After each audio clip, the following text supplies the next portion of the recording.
So I am here at the Carlyle house in Alexandria, Virginia. The house was built by a Scottish merchant by the name of John Carlyle in 1751 or thereabouts.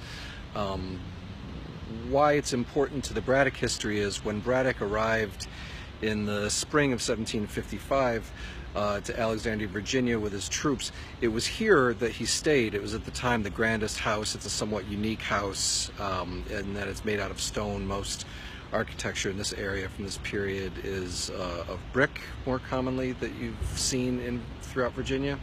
Braddock and his officers took up residence here. And it was here that all of the colonial governors met to talk about the Braddock campaign, plan it, and discuss its funding.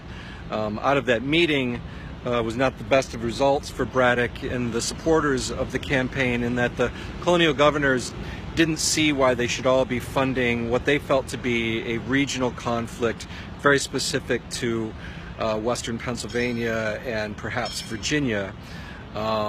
Because of that, the Braddock campaign was somewhat delayed in getting off in the spring of 1755, eventually enlisting the aid of a young Benjamin Franklin to work with the populace of, and largely the German populace of Pennsylvania, to provide the wagons, the drivers, the oxen, and so on that were needed for the campaign.